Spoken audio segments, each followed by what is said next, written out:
too. I was I was shocked like, when I nobody- drove in. Nobody shows up to anything. I thought Good there might be evening. 20 people here, maybe. Well, this is all. Would you make your way to a chair, please? We are ready to begin.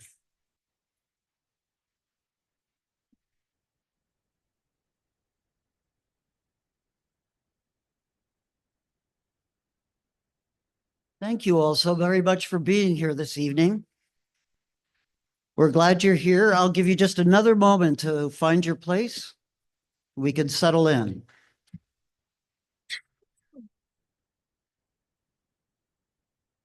Perhaps you can tell I am not a classroom teacher. I know. Need a little more volume. Like I could have got. Well, good evening. My name is Nathaniel Jones. I'm here on behalf of the League of Women Voters, and my job is to welcome you this evening. I really am quite pleased that we have a good turnout this evening. Thank you. Thanks for joining us on an important topic for our community. I want to talk about the League for just a moment. The League of Women Voters exists to promote political responsibility through participation of local people in government.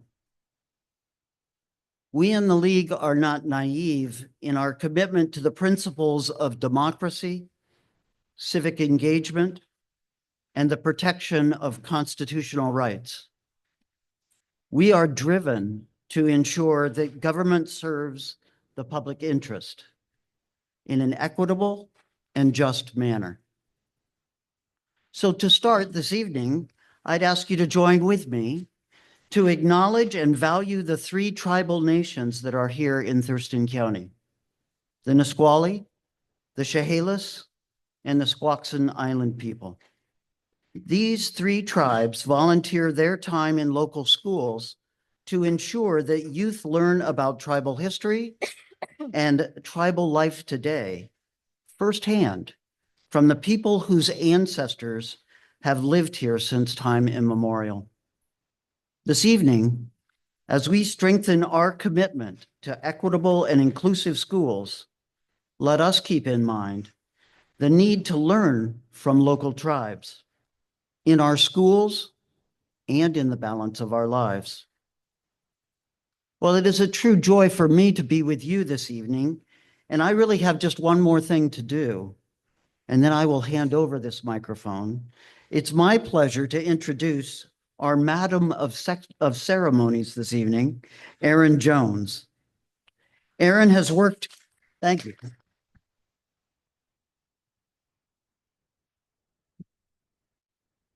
Erin has worked in and around schools for over 30 years. She's currently providing consultation to nonprofits, government agencies, and businesses, especially related to education and equity. Many of you may recall Erin as a candidate for the Washington State Superintendent of Public Schools in 2016. 16. Among Erin's current activities is Project Kindness. Every Sunday afternoon at 2 p.m. local time, she and others gather on Zoom and talk about kindness, how we are experiencing it, and how we are bringing it into the world. In addition, monthly, on the first Saturday, Erin invites the entire community to walk with her. The walk starts at 11 o'clock a.m. from Asho Center in Tumwater. It's followed with a great soul food lunch at the Asho Center. This month, however, the walk on the first Saturday was postponed until March 8th, this weekend. Instead of walking last Saturday, Erin spent much of March 1st at the 23rd Annual Alumni of Color Conference at the Harvard Graduate School of Education.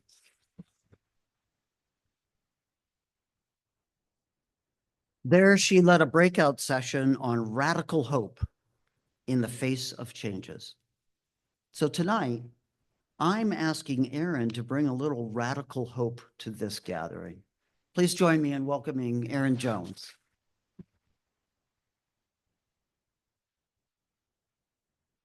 Thank you. As much as I loved being at Harvard, to be at Harvard, to be invited to speak at Harvard. Like well, I'm not little, but I feel like little me from Lacey, Washington, to be at Harvard. Here's what I will tell you about that experience. I don't know if you paid any attention to what's happened at Harvard in the last 2 years, but they had their first Black woman president who was removed, and then the affirmative action case. And for me to be able to go and serve the Black faculty who are still there, and the folks in the middle of their PhD programs who are watching all of that, wow.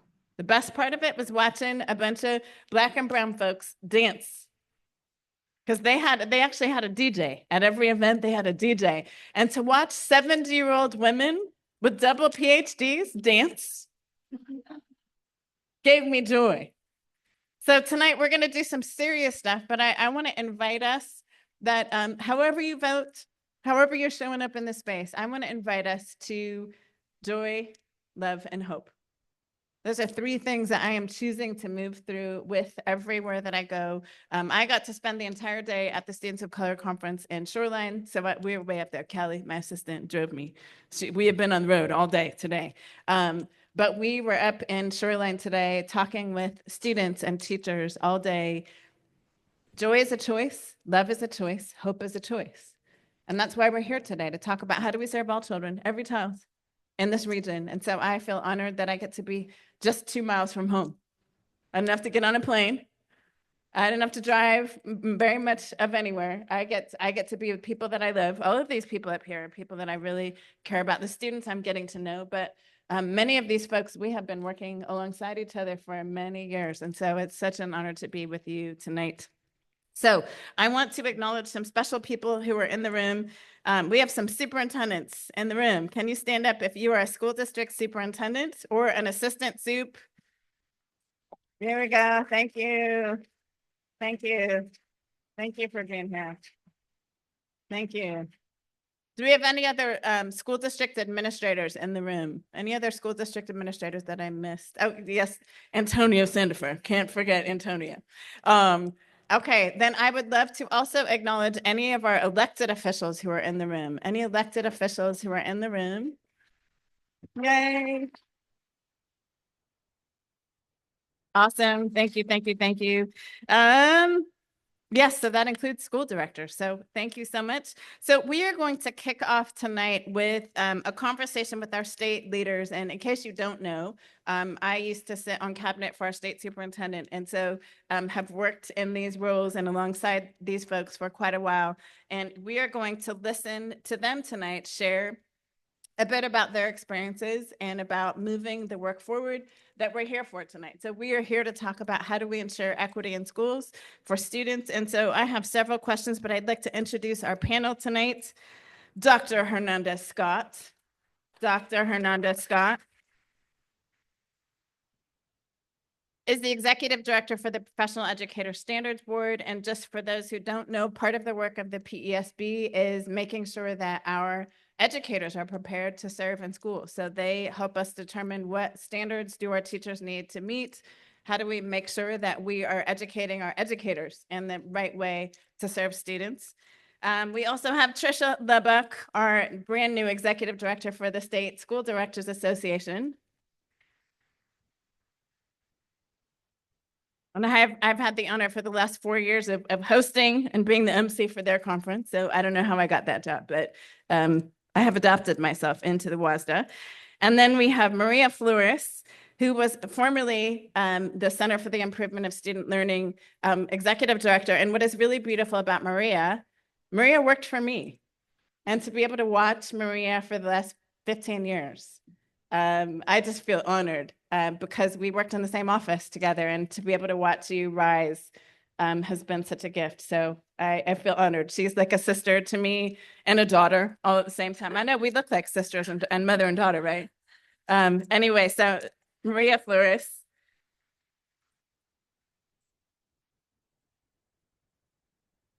So here are some questions that I'm going to be asking them. I want them to help frame our conversation today around the bill 5044. What does it actually mean for them? How did they get engaged? What does this look like for them in terms of implementation? So We don't have to go down the row, but what we can do is, as you feel compelled, to answer the question. So our first question is, what was your organization's role in framing this bill and framing the work of this bill? Who'd like to start us off? Oh, Maria, go ahead. Thank you, Erin. And you are my mama too. So Senate Bill 5044, I helped write that bill. So it actually started with Representative Beth Dolio, our local representative. And then it was originally a House bill. It turned in, the Senate bill was the bill that passed by former Senator Mona Das. And every bill is trying to solve a problem. So guess what problem we were trying to solve? I'm doing call and response. Someone shout out, what were we trying to solve? What do you think we were trying to solve? Racism, inequity? Yeah. So I got to go a little bit in the Wayback Machine, but when I first started working at OSPI, was with Erin in the office that I'm in, the Center for the Improvement of Student Learning. And we had to convince the state of Washington that there was an opportunity gap for students of color. Let me say that again. We had to convince the state of Washington that there was an opportunity gap for students of color. How many of you in the room knew that? Didn't need a bill to pass, right? Through lived experience. So through lived experience, I'm a woman of color, I'm Mexican and Native, and I was homeless most of my life. When we first started working together, Erin and I, there was studies done. Each of the ethnic commissions, so the Commission on African American Affairs, the Commission on Asian and Pacific Islander, the Commission on Hispanic Affairs, and the Governor's Office of Indian Affairs and the Tribal Leaders Congress were commissioned by the legislature to study the problem, notice the quotation marks, of the opportunity or the achievement gap, to convince the public that this actually exists, even though 50, 40 years of lived experience of communities of color saying, hey, I'm not getting the same education as my white peers are, was already there, right? But those studies were commissioned, and Erin was part of that work with me. And those opportunity gap studies turned into the Educational Opportunity Gap Oversight and Accountability Committee, which is the committee I've staffed for 15 years. This is background so I can explain the bill. That committee, we're the only state in the United States, and I am blessed, especially now, that we have that committee. It is bipartisan and bicameral, meaning the House and the Senate, right? Republicans and Democrats serve on it. Some are in more regular attendance than others. And it has the very unique function of being FUBU. Do you know what FUBU is? Shout it out. For us, by us. So the very communities of color that are in the opportunity gaps sit on that committee, making policy recommendations for the education system and what we need to do to close the opportunity gap. It also has the chair of the House Education Committee, so Representative Sharon Tomiko Santos, and the chair of the Senate Education Committee, Lisa Wellman. So two very powerful people also are in the committee. OSPI sits on the committee. And we are able to, from that committee, we've worked on an enormous amount of things to try to dismantle institutionalized racism. I know we're going to talk about student discipline and some of those major reforms that we have been able to lead at OSPI.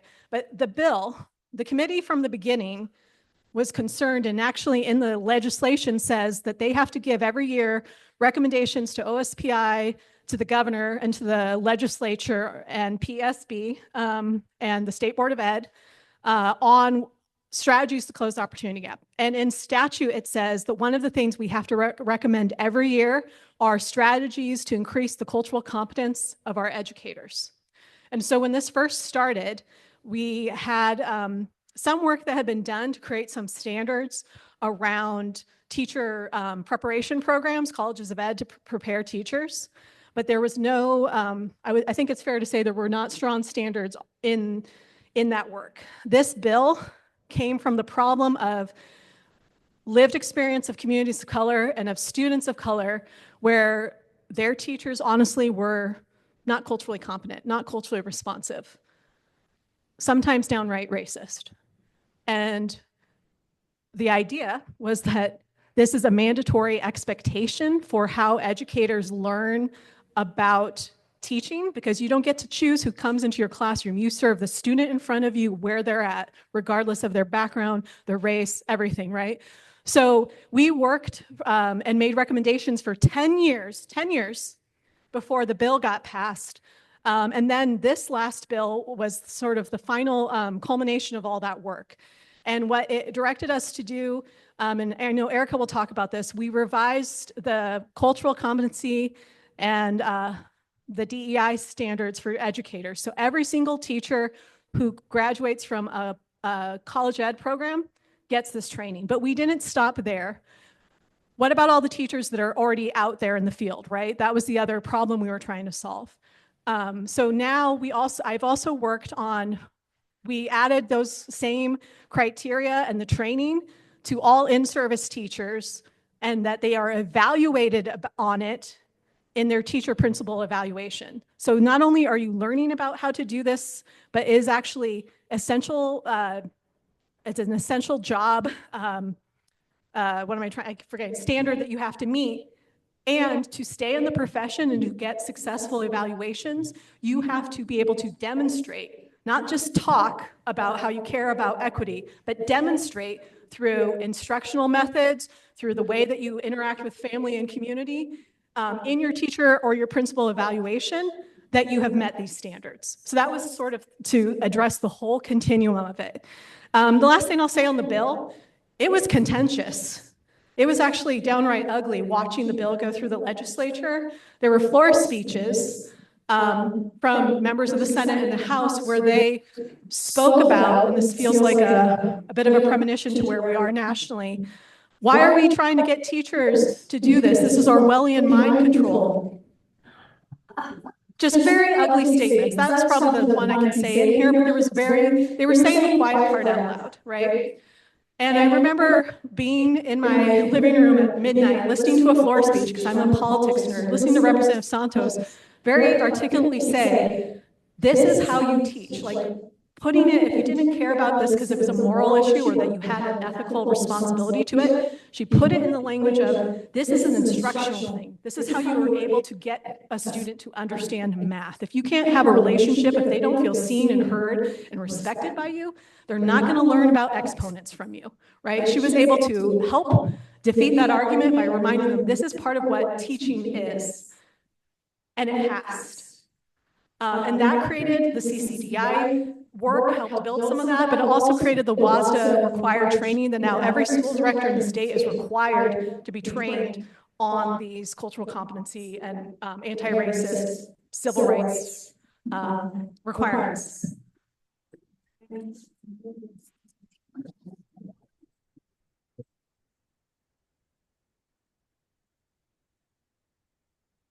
So after the bill got passed, the hot potato got tossed to me.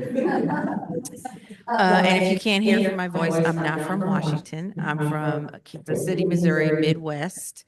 And in Kansas City, Missouri, you're either black, white, or brown.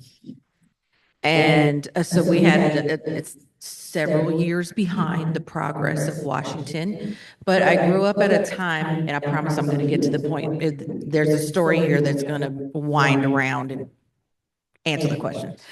But I grew up at a time where I had several teachers of color before I graduated from high school.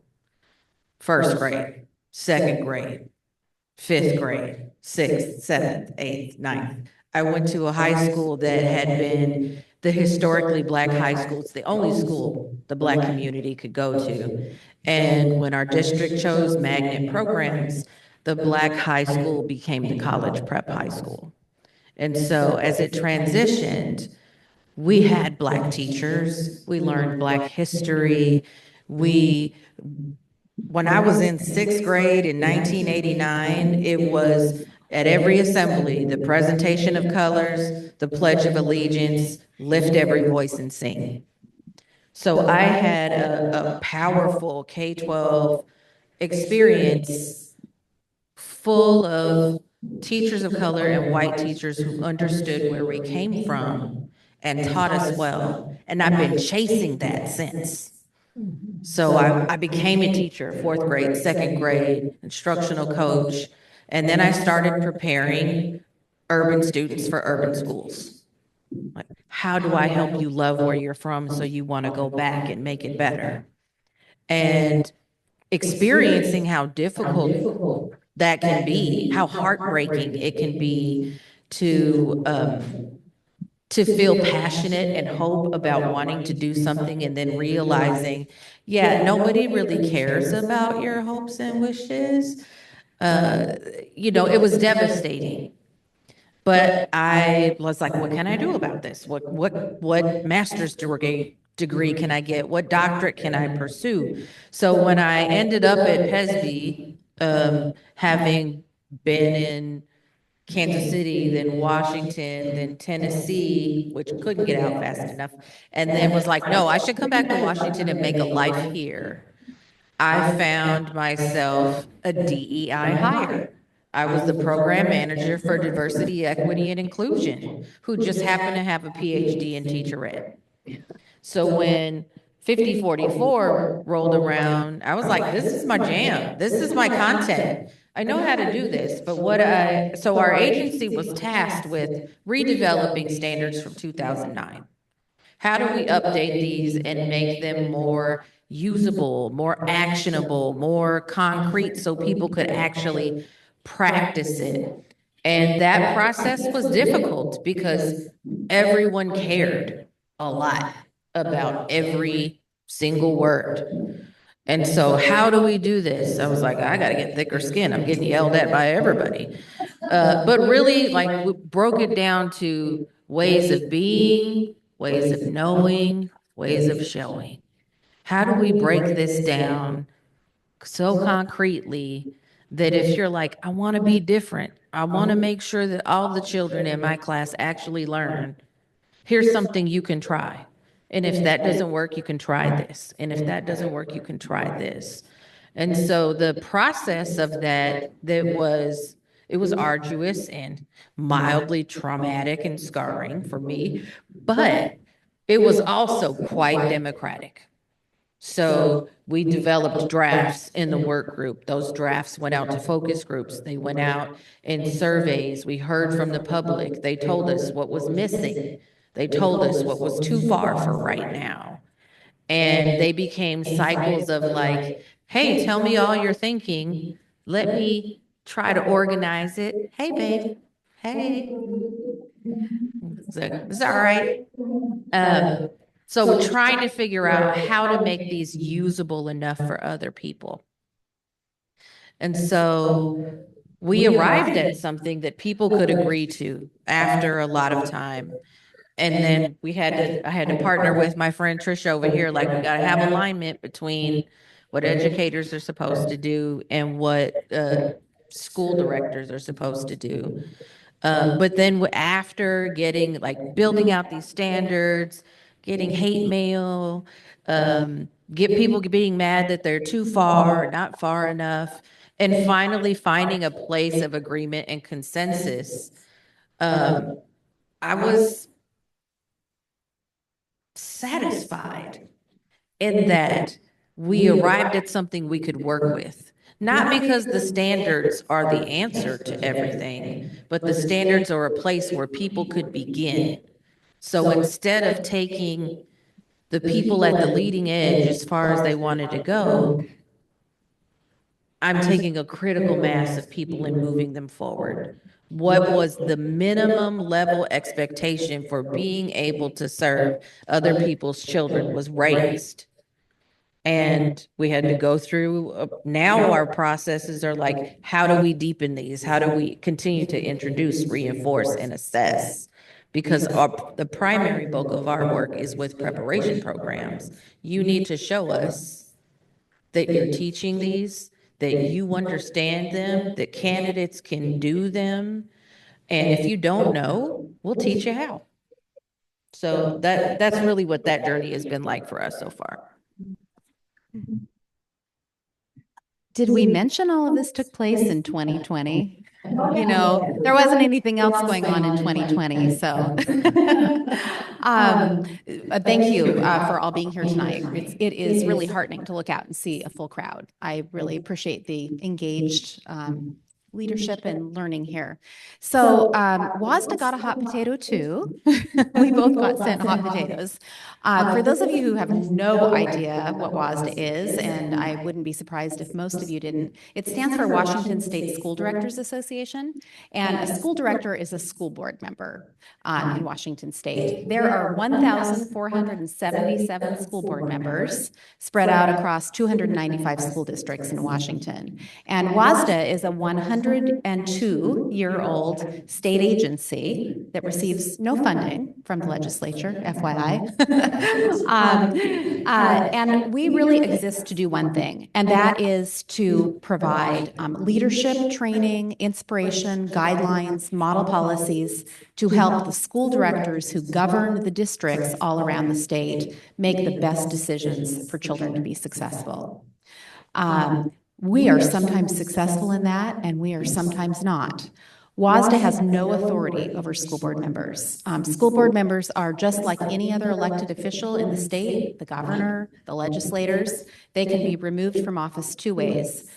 You all can unelect them, or they can be recalled. And the latter one is not done very often, although it was done successfully a couple of years ago in Richland.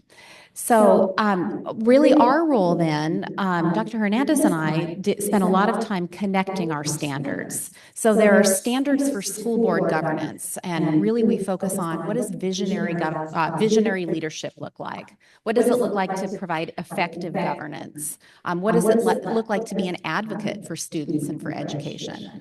So we started working on aligning our standards because the job of a teacher, an educator, and their relationship to students is very different from that of a school board member. It certainly should be. There's a much different connection there. So school board members need to provide the governance and the visionary leadership framework to support diversity, equity, inclusion in their districts, and teachers are the ones who actually implement it.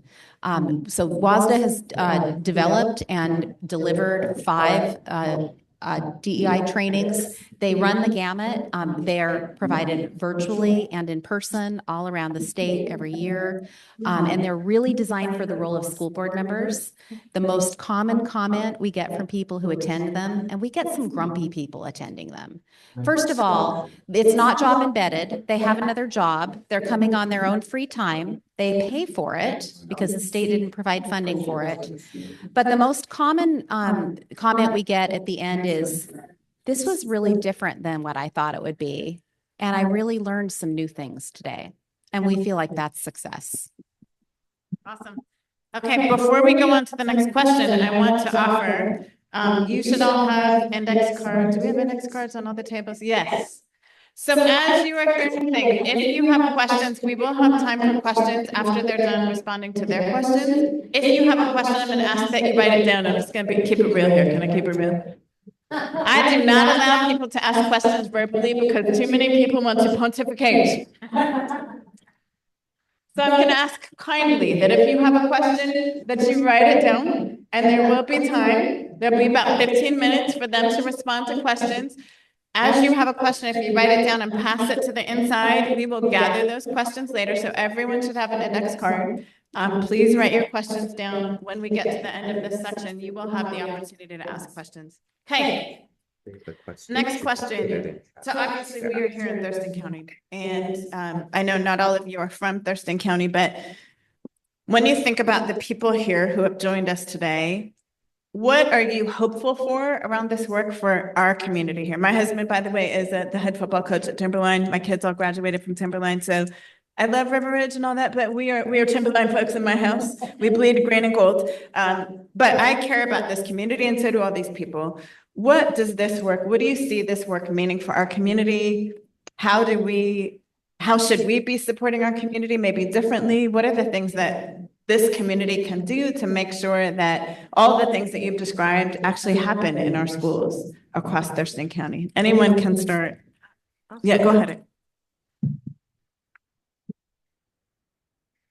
So the CCDEI standards are about like knowledge of self and others, cultural competency, diversity, equity, inclusion. Those are the standards that were developed from 5044. And like in order for these standards to be used well, educators have to know a lot about themselves. They have to know a lot about your students. They have to know a lot about your family and your community. And it's hard to know a lot about everyone when you're just yourself. And you definitely can't teach what you don't know and haven't experienced. So one way that you can support these standards coming to fruition, is that me? No, I don't know. Okay, one way you can support these standards is by making sure the educators who teach your students know who they are. If your children have certain ways of learning, if they get frustrated by this, if there's certain things that they find joyful, share those with the educators. The way we experience the world is through a filter of culture. What makes me happy? What makes me sad? What makes me motivated? All of that has to do with how I've been socialized. You're not in my house. You didn't know Mary and Jesse and how they raised me. But if maybe they gave my teacher some insight, like, hey, she loves to read. So that might be your way in with her. Like, be willing to share those things. And if you're an educator in this room, be willing to ask those things. Be willing to be seen in the community. Be willing to shop in the local grocery stores. Be willing to consider the possibility that your neighbor might be the parent of a child in your classroom, and like know what the language is so that you can ask a question like, hey, so I know there's this thing called this standard called leading for equity, where you can be pushing and asking for opportunities for students to be able to help participate in creating change. Have you thought about what that would look like? It's one thing for us as state leaders to develop standards and say, now here is your mandate. It's another thing for us to all talk about them, all know the language of them, and for you to be able to ask a question when you see a missed opportunity.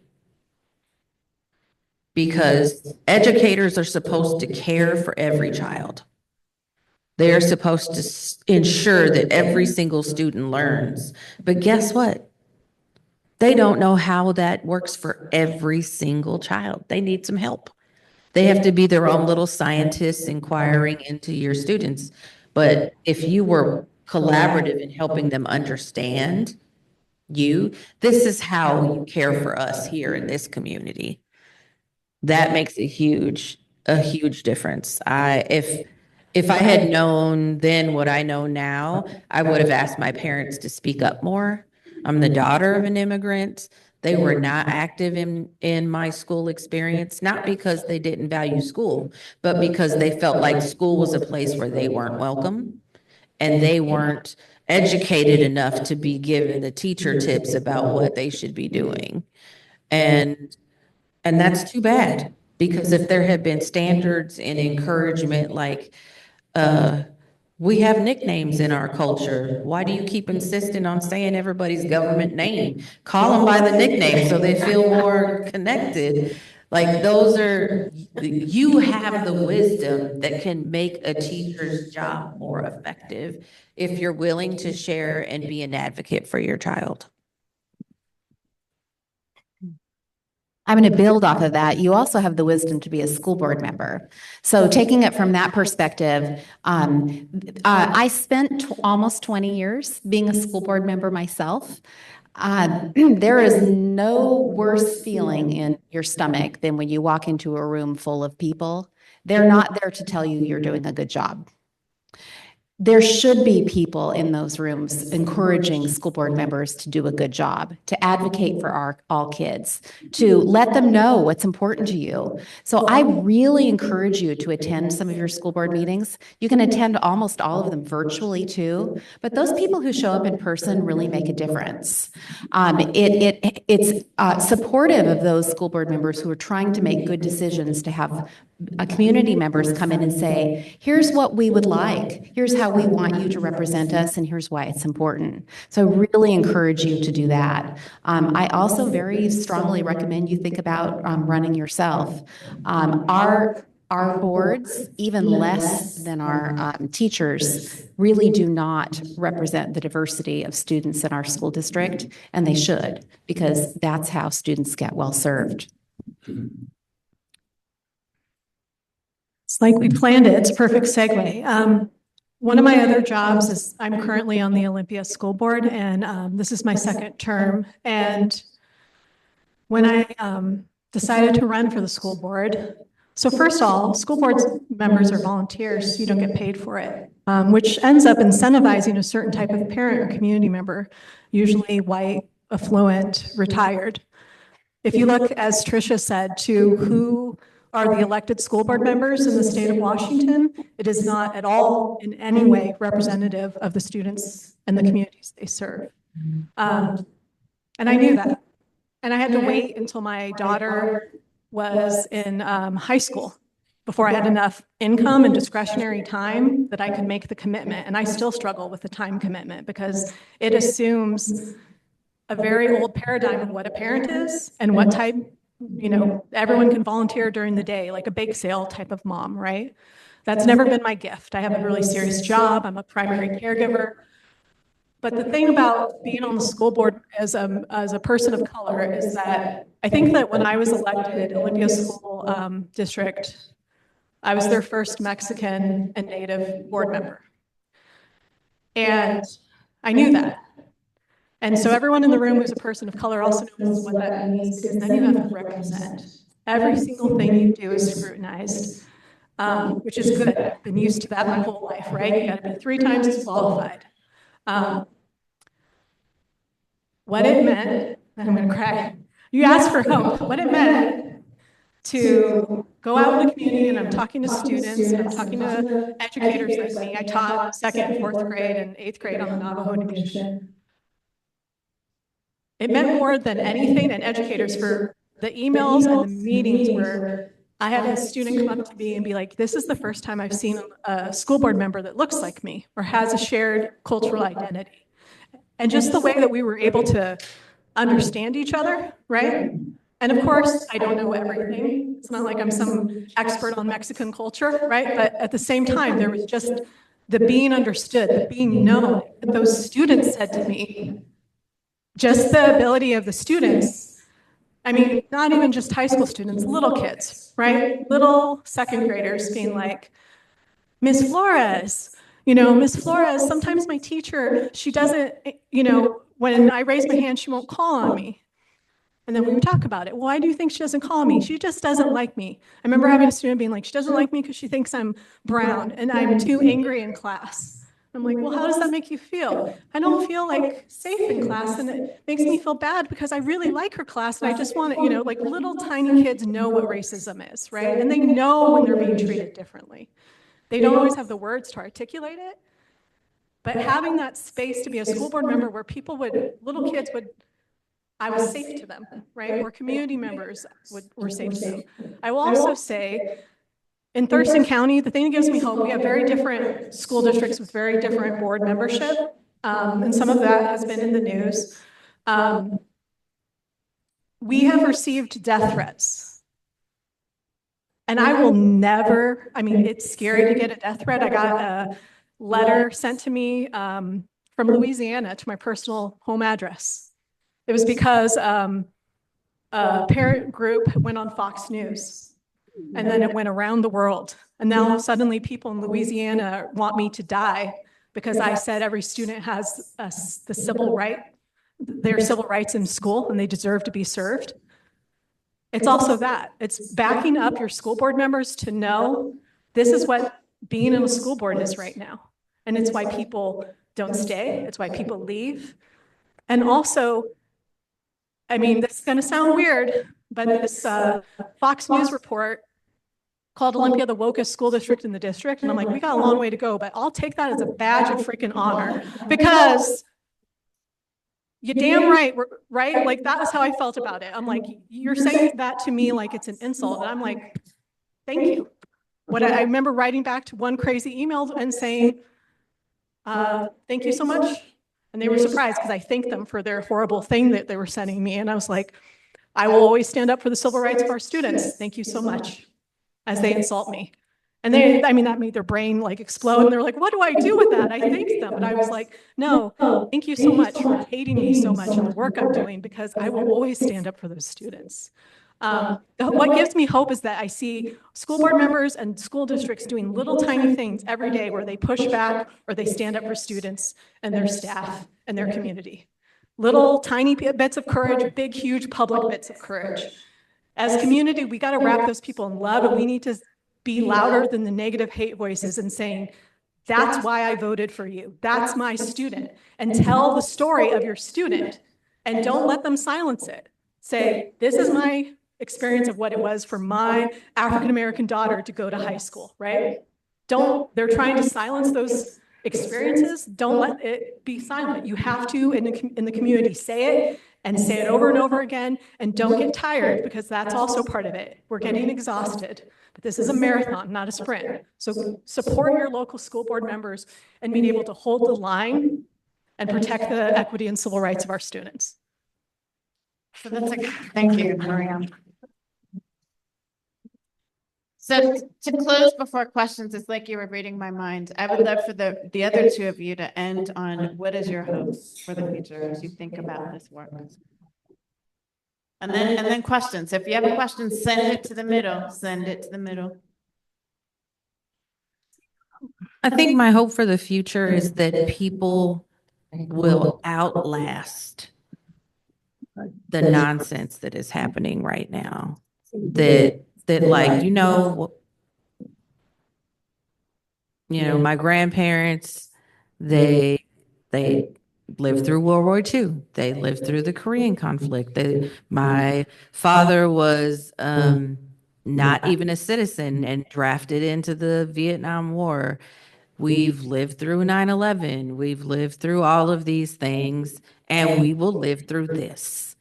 And so my hope is that people will find the courage to just say, actually, I'm not going to participate in these shenanigans. I refuse to exist in a separate reality from you. If I'm going to have to insist that you educate every child, like that's what it comes down to.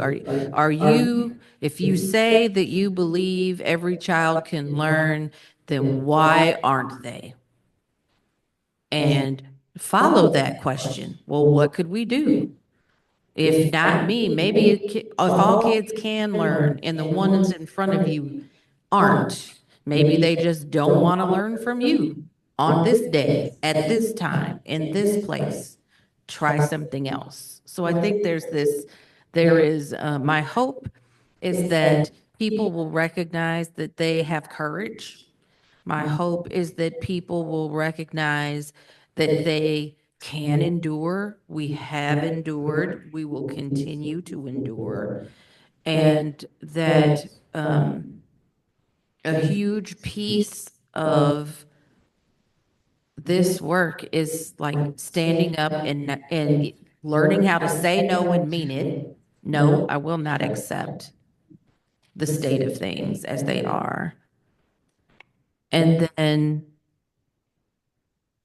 not letting bullies get away with who they are.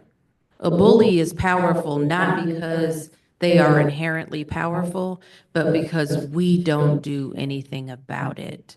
Whether it's a teacher, a principal, a superintendent, a school board director, if kids aren't learning, it is okay to insist that something else be done because somebody else can do it.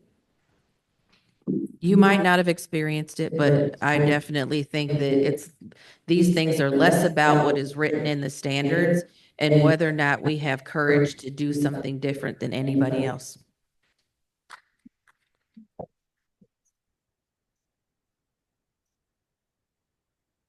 I'm going to just continue on the theme of courage. It takes a lot of courage right now to look in the face of a lot of power and bullying and belittling and sometimes threats and say, that's not right. That's not the right thing to do. That isn't the right thing for me to do. It isn't the right thing for our school to do. There have been courageous acts in this community just in the last few days. It doesn't mean that they got their way. It doesn't mean that everyone voted the way that they hoped they would. But I just talked with a woman today and said, I appreciate how courageous you were in standing up for them. She was discouraged, and I said, again, it's a long haul. It is a marathon. We have to keep at it. We have to keep supporting ourselves and supporting people in doing the right thing and showing our kids what doing the right thing looks like as well. Okay, before we jump to questions, on your tables, everyone should have these two documents here. So the standards, if you're wondering what the standards are and you want to see them, they are in your little packet of information. So please take a look at them. The School Directors Association also has a document at the front. There is some data as well that you can look at. As well, on the back of your little flyer, Jan is showing you, on the back of your little flyer, there's a QR code. So for those of you that don't like to take paper with you and you want to look at it at home, all of those can be accessed at home as well. Okay, so please scan that QR code and you have access to the materials. So I'm going to try to mash the questions together.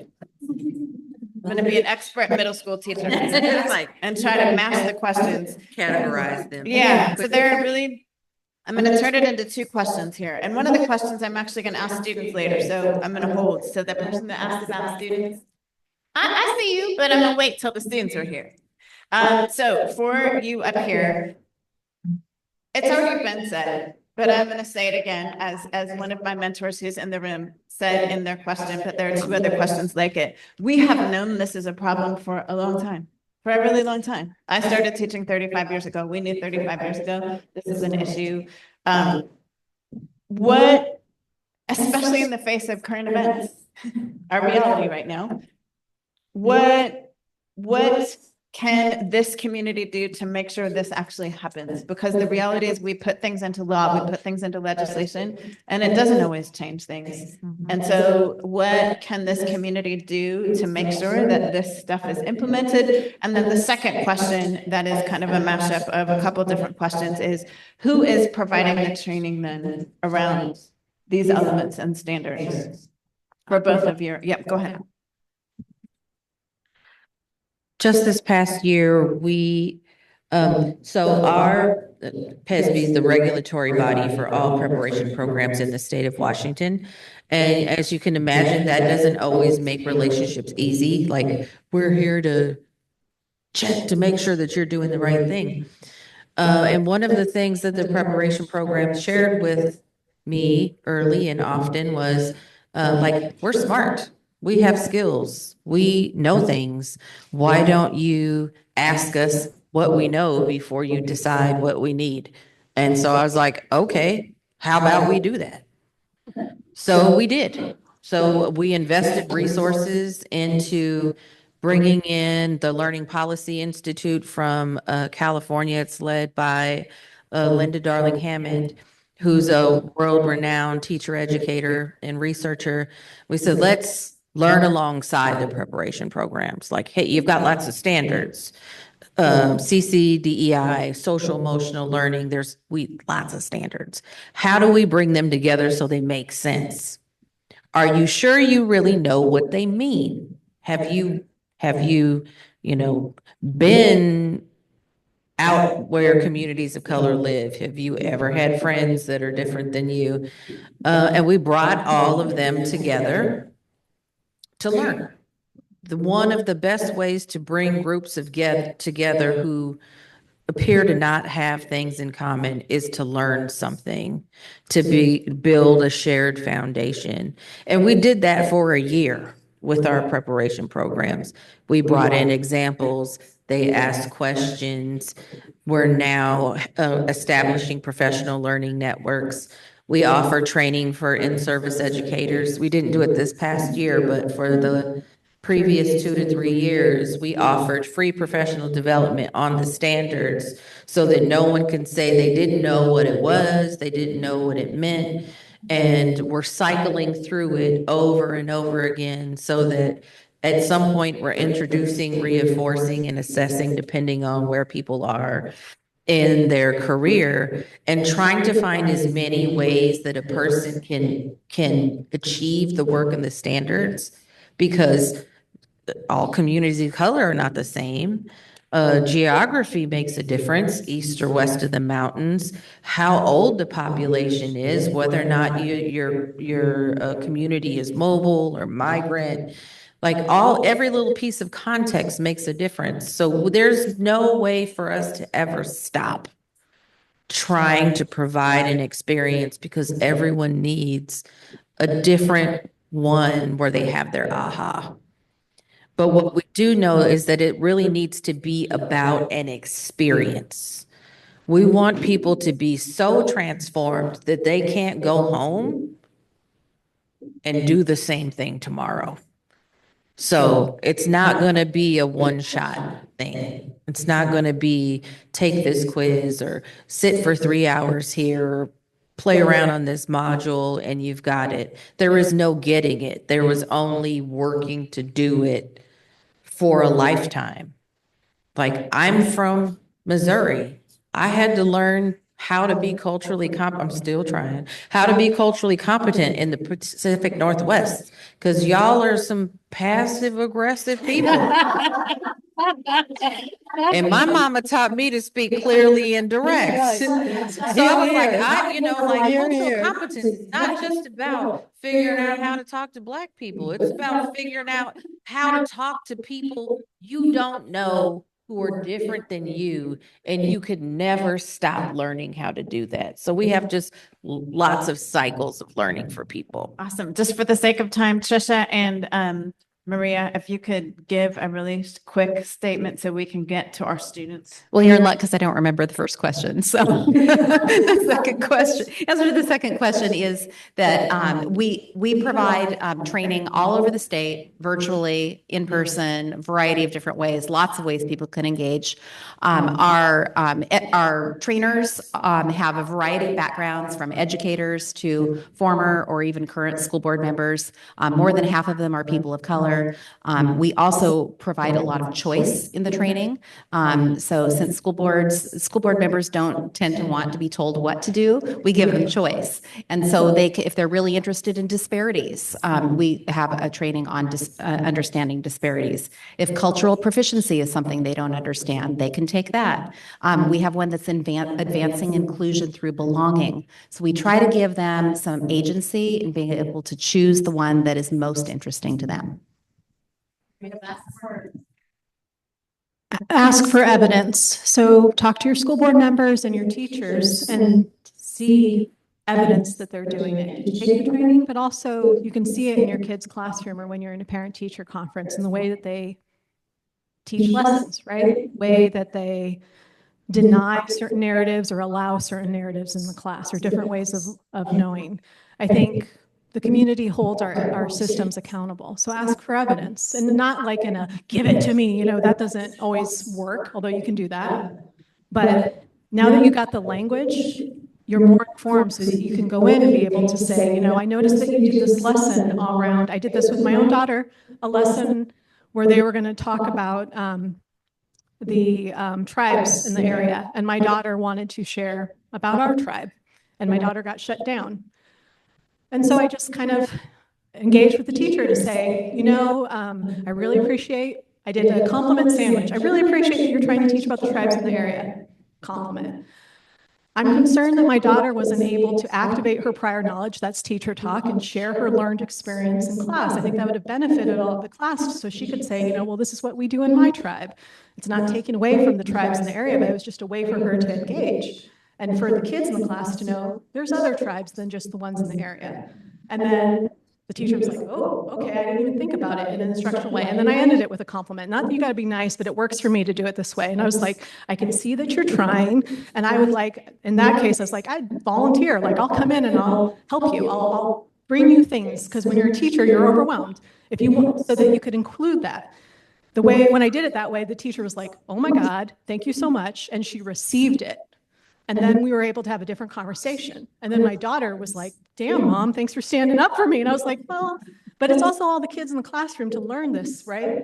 And it just, those type of conversations have to happen, and it requires vigilance. Let's give them all a hand. Thank you so much. That's exactly Yeah, it's been my experience that being an education leader right now, including our superintendents back there and school administrators. This is one of the hardest times to be a leader in education. So thank you so much for your time. We're going to transition to our student voices panel and our parent advocates. I see y'all. So we have with us Deontay Dockett. Yeah, there we go. From Cascadia High School. Oh, hold on, we gotta swap. Sorry, they're transitioning. We're gonna trade. Because I think our camera only comes right here. Take your. So stretch. Everybody stand up, stand up, stand up, stand up, stand up. I'm gonna be teaching. Stand up. Stretch a little bit, stretch a little bit. Oh, Take a deep breath in. Everybody. Blow it out. Say hello to the person next to you. It's good to see you. Okay, awesome. Have a seat. Have a seat. And you what? For some reason, I didn't see a card for Deontay. yes, ma'am. Yeah. Yeah.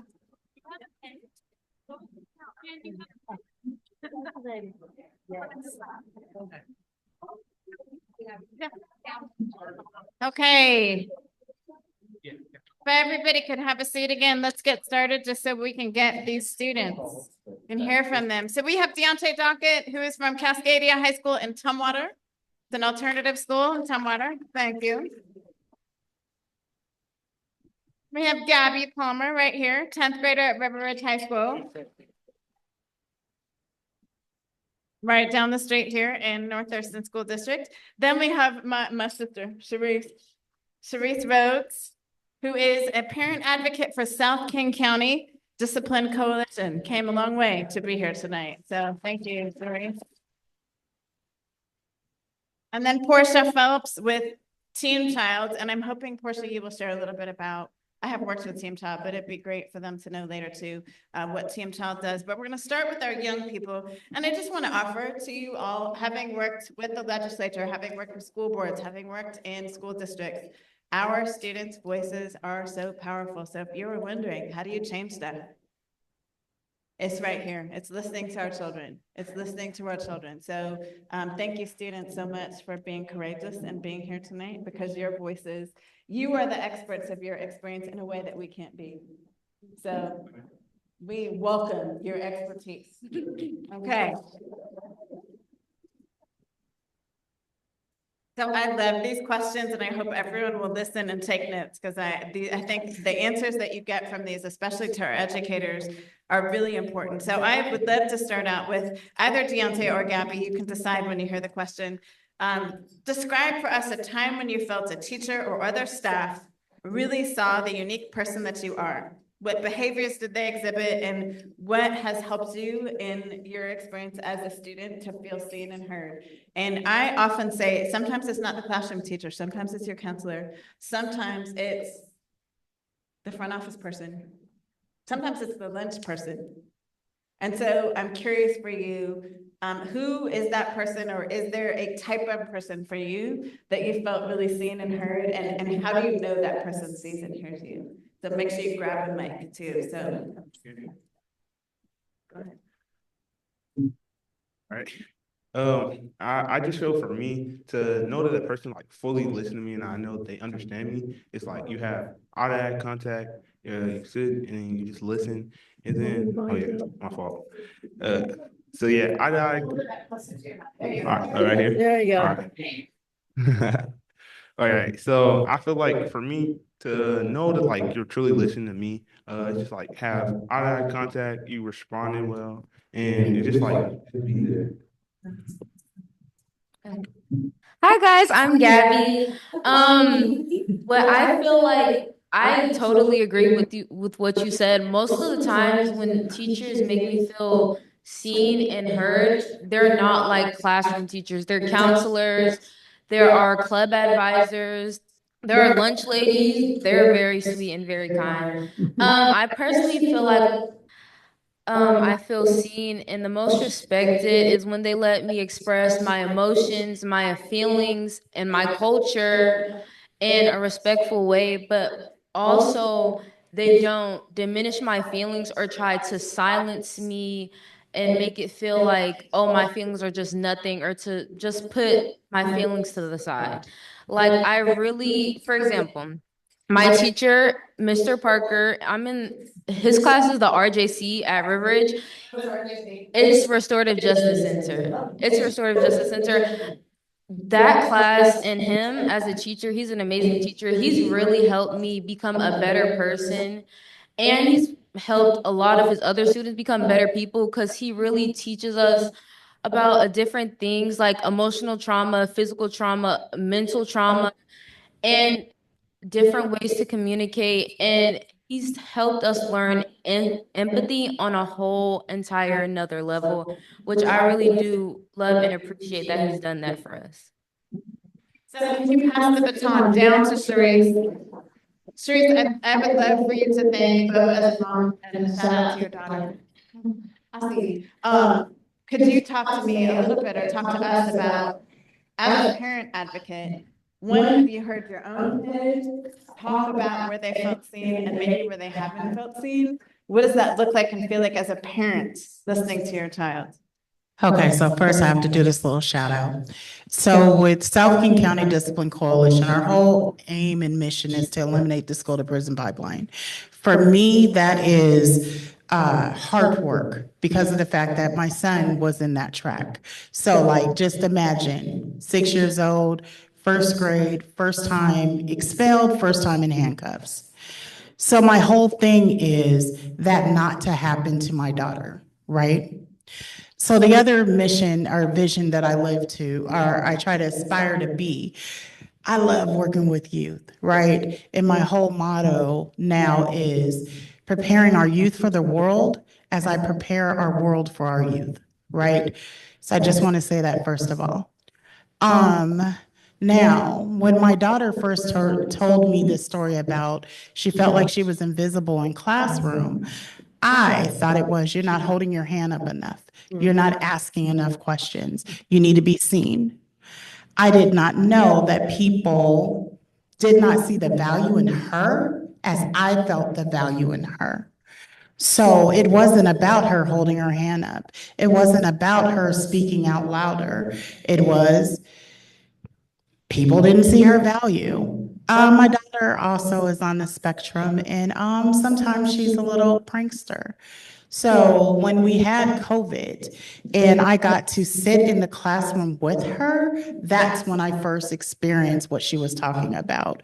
My son, there's like a 15-year age gap between the two. Please don't ask why. But he had this Chucky doll. And because the teacher kept saying that she needed to have her camera on, she placed the Chucky doll in that seat. Nobody noticed though, right? For me, that was profound. And that's when I first started to understand what she meant. There was another incident where I'm like, okay, Mama Bear activated. I'm gonna make sure this doesn't happen. And there was this special mechanical pencil. Oh no, it was a pen. And I travel a lot and I like to bring her stuff. I don't know, and it was special to her. It had all those, amazing colors. And this little girl had asked her if she could have that pen. And of course, my daughter was like, no. So later on, I think it was after lunch, my daughter was told to give the pen back to the girl that she stole it from without any questions, right? And then my daughter, of course, she's crying, she's emotional, she's upset about it. And the teacher's words to my daughter was, why would you cry about something that you stole? So my whole thing is also with the Discipline Coalition because of the fact that I'm someone who wants to learn more. So we tried to have conversations with school board members. It didn't go very well. And then that's when we were like, we want to go back to our roots. We want to have what we end up calling listening sessions. We opened it up from the Roadmap School District, parents and also youth. And we just wanted to know, like, what were your experiences? What were you noticing? And the alarming thing was my daughter wasn't alone, right? That was the first time that she was able to share her experience with other students. But then that's when I also had to do some relearning of myself because of the fact that when I came in, Mama Bear, guns a-blazing, that wasn't what my daughter needed. What she needed to have the tools to learn, how do I speak up? How do I now speak up in a way where it's not going to be I'm disruptive, that I am dismissed, but I just want to be heard. I'm gonna let Portia talk a little more on the also things that we learned. But the whole thing though is another thing that is hard for our babies is that the same treatment that they're given, they're noticing that their teachers of color are being treated the same exact way. So how can you expect that baby to show up and fight for themselves when they see the other people that look like them aren't getting that respect as well? So again, I hope I'm dropping some gems. I hope that, I appreciate so many faces in this space, right? But I also hope that, and I want to thank you in advance for whatever you've done thus far and everything that you learned from this to be able to continue to do. Yeah, Portia, if you'd be willing to share what Team Child does and how your work really is enables families to activate their voices for their children. Absolutely. My name is Portia Phelps, to go by she, her pronouns. I am the community engagement manager for Team Child. We are a law firm that represents youth in civil matters with a main focus on the school to prison pipeline. Oftentimes you run into situations where we have school discipline, where youth are removed from school for extended period of time. And we all know that statistically, the longer time you are out of class, the more likely you are to end up incarcerated. And so our objective is to reduce that time out of class. We also advocate for youth and education matters for special education and 504. We also know the relationship between special education and incarceration. We also know the relationship between mental health services and incarceration, the relationship between foster care and incarceration. So when we're talking about diversity, equity, inclusion, all of those students are covered. It's not just our Black and brown students. While oftentimes we want to highlight that, but we also have to acknowledge that there are intersections that a lot of our students fall into when it comes to the school to prison pipeline and how we can advocate. So in regards to how is Team Child helping to lift the voices and advocating for families, the biggest thing is that we represent youth, specifically the youth. We do not represent teachers. We do not represent districts. We do not represent parents. We represent the youth. The intentionality behind that is to actually hear from the youth, what is it that they need in their education environment? What is it that they need in their home? What is it that they need in their community for them to have a thriving opportunity? And so by doing so, we're able to advocate and listen to them and let them know that there is an adult in the room that hears them and that there is an adult in the room that's there to help center their voice. Through that advocacy, it also teaches them how to lift their voice because now they feel heard. Oftentimes, which we hear from this amazing youth next to us, is all they need is an opportunity. All they need is the encouragement. They have the thoughts. I feel very much like they're smarter than me. Like I don't, I look like because they have it. All they need is the opportunity to have to say it and to do it, and for us to support them. So as attorneys and a team of attorneys, that's all we're doing is creating platforms, letting them know that we hear them, and then advocating for them. The second part of what we do is we do a lot of legislation policy work. And we are right now, for example, is we are advocating on the isolation and restraint bill. I have youth specifically who have shared their personal stories of what it has felt like to be isolated and restrained.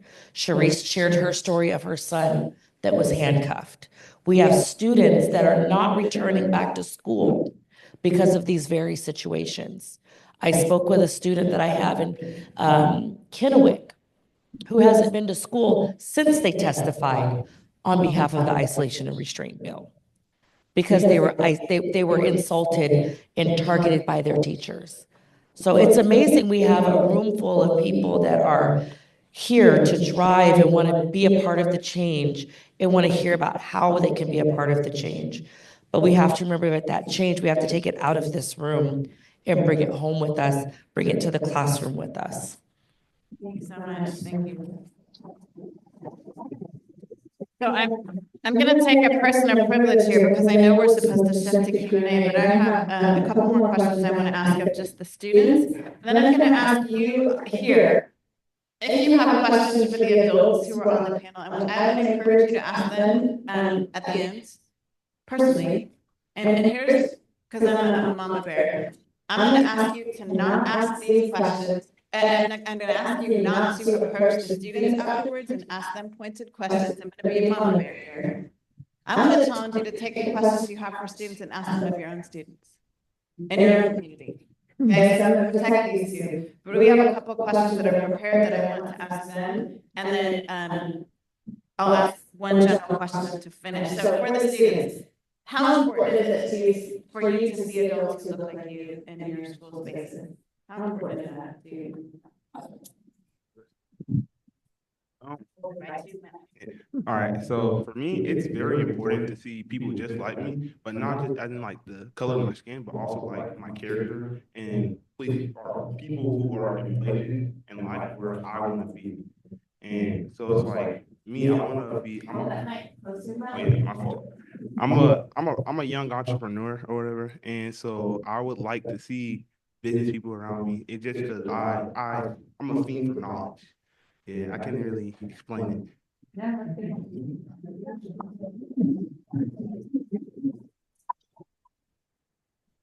it. Me personally, I feel like it's very important to have people who look like me around my school because I feel like when I see someone, a person of color in my school, I feel more comfortable around them. And I feel like it's a safe space around them because you know that they can understand you and your struggles and what you've been through and what you've come from in life and your culture and your background. Even though they might not know everything, they can pretty much get the gist of what you've been through or what your family has been through. And I feel like it's important to know that people who look like you are able to be in the school system and in these spaces and successful in those environments. Like me personally, I'm from Georgia and most of the teachers of where I live, they were Black. Now, when I came to here, it was like a complete change because it's like most of them, you know, yeah. So I know a lot of people, they haven't had that experience that are living here. They haven't had that experience, which is very upsetting. It's very upsetting, like even now, because we have, at my school, we have 3 Black male teachers. They all, for some reason, students and staff members, for some reason, all think they're the same person, and 2 only think that they're bodyguards. Our school, our school is not the biggest on discipline. So for them to think that they're bodyguards or even think they're the same person is honestly extremely racist to me because they don't look alike. The only thing is that they're tall Black men. They don't look alike. They don't even look like brothers or cousins or anything like that. Like at all. Okay, next question. Hold on to that mic. Hold on to that mic. Hold on to that mic. So what would you recommend if you could talk to all of the educators here? What would you recommend that schools do to make students like you feel like they have a greater sense of belonging? Like I really belong here. I matter here. Let's pose that question for the two students. I feel like for me, if it was just enjoy your job, wait, for me, it's just to enjoy your job, come to work with passion, have care. You just gotta listen, and really just be like a second parent. I think for sure enjoy your job. I see a lot of teachers at my school. They come to the school and they're extremely bitter, or they'll take out their feelings out on the students when the students they will do the simplest thing or they won't do anything at all. And I think it's just really just listening to your students, getting some feedback from them.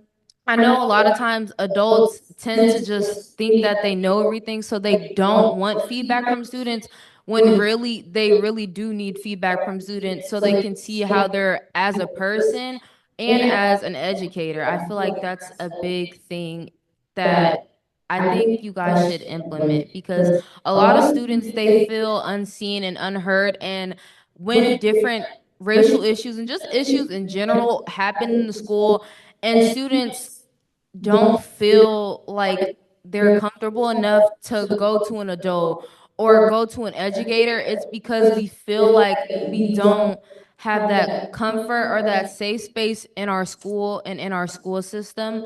So I feel like making us feel safe and comfortable enough to come to you with our problems or issues is a really big thing. Thank you. Okay. Portia and Sharice, here's how we're gonna end. So Portia and Sharice, here's how we're gonna end. Portia, what would you offer to these folks? How should they connect to you? When should they connect to you? Why should they connect to Team Child? What are the services that you provide, and how should they get in touch with the Team Child organization? Okay, so for connecting with Team Child, you can go to teamchild.org. We have a referral form online. It's in the top right where it has services. The services that we provide are specifically to youth that are between the ages of 12 and 24. We have the younger youth, middle school, high school, when it comes to special education services, and school discipline, IEPs 504. So when you have a youth that has been suspended, long-term suspension, and they're looking at needing an appeal, or they feel like they've been unjustly suspended, or they're looking at trying to do a reentry. What does that reentry plan look like for that student? So you have the school discipline, IEPs, and 504s are typically in regards to making sure that the accommodations and the services are being provided, as well as even something as beginning as the assessment. Oftentimes, a lot of students have a hard time just getting the assessment done because it'll get shifted to either, well, there's a language barrier. It's like they use the language barrier as a reason to not move forward for an assessment, or their poor attendance is a reason to not move forward. Failing to realize their poor attendance is because they're struggling. So special education, advocacy. The other thing is like secure housing. Youth that are having situations to where they're looking for an alternative guardian, or they're trying to figure out what an alternative housing placement options are. Emancipations, staying with an aunt, kinship care, that sort of thing. The other component is we do work directly with youth in Green Hill as well as Echo Glen and the community facilities. And with those youth, we specify in the conditions of confinement as well as doing reentry work with those youth. And what does it look like for when they return home, and making sure that they have their education needs met when they return home. So those are the main areas of focus that we work on when it comes to our advocacy for youth. And there was a third part? No, Sharice, I'd like for you to close by sharing what's a piece of advice that you have for parents here on how to advocate for their young people. Ooh, listen, right? Like, I think that we want courageous, bold leaders like these two, right? But we don't give them the opportunity to lead or elevate their voices. I know I'm supposed to speak to y'all, but I want to speak to you first. You too. You guys are powerful. Yes. Never forget that. Don't let no one ever diminish that. And now back to you guys. Help them harness their power, right? Like, you have to think about the whole premise and all the work that we're doing. They're supposed to be in the center of that, right? Ask questions. And I love how they said, don't ask these two, but ask those youth that you guys are interacting with. What is it that you want to see? How is it that you want to be led? What are the things that you want to learn and know, right? Kids are good with telling you what they need. And if you ever met that kid that now has made you family and you auntie or uncle, hold on to that, right? Because of the fact that those kids, when they now have called you family, you done hit some of those marks and those strides. I know that a lot of times people are talking about they want our kids to have someone who looks like them in the classroom. No, they want someone to see them. They want someone to understand their value. With my daughter, she met this amazing teacher in the 4th grade that actually seen her and understood the joke of Chucky. But the whole thing is now she calls that lady her Gigi. And you can't say that that white woman is not her auntie, right? Because of the fact that she took that time to get to know her, to understand her outside of those assessment scores. I think that a lot of times I met some teachers that say, I don't smile at a kid until after Christmas. Well, if that is your philosophy, you are clearly not in the right profession, right? Because kids want kindness. Kids want to be seen. They want to be heard. They want to know that you see that value in them, just like they see that value in you. Yeah, we also do trainings for our youth and also our parents. We even allow educators to come into space. We do know your rights trainings when it comes to discipline, attendance policies, because a lot of times you focus on the kid in the seat, but you don't focus on the things that are keeping that kid from that seat. I can say more. I'm gonna stop. See me on the side, I guess. Thank you. Let's give them all a hand.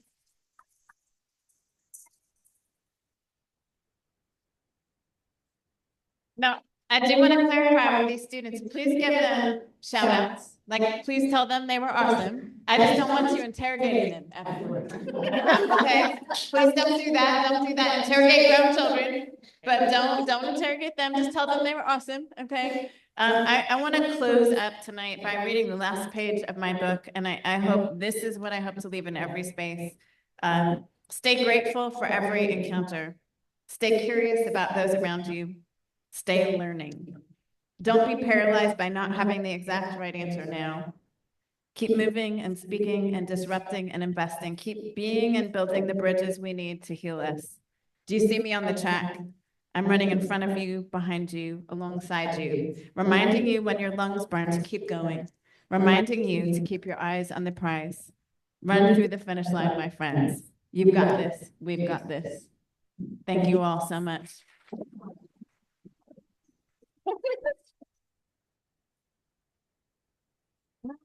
A few questions that are not interrogating you. What part of Georgia are you from? I just want to say, thank you guys. Thank you so much for being here. We are honored as the League of Women Voters Thurston County. One of the things we're my league members. I want you all to take some time. We have sponsors, ASHO, we have the South King County Discipline Coalition, we have the NAACP, we have the Historic Roundtable, and together. These are the 6 organizations that said, hey, we want to come together as a group for this initiative. So the next step for the league is an action for Thurston County. And we need your input. We need other organizations to come in and put their input in so we can develop action plans for the school year of 2025, 2026, 2027. And so those of you who want to tonight to sign up, it's just a plain paper. I had it all fancy for you, but it's not here. But nevertheless, I need your name and your phone number. And we will from there contact you for our upcoming events, for collaborating. We'll do some brainstorming sessions so we can come up with action plans that reflect each one of you, not just from the league. And so that's what we, as the League of Thurston County, one of our initiatives for this year. And thank you for coming out. Appreciate it. Bye-bye. Are you a part of any like youth councils? Well, I'm a part of We're done. You can leave. Yeah, of the Black Student Union. I'm the vice president of my Black student at my school, but that's honestly the only thing. One time. I know. You're good.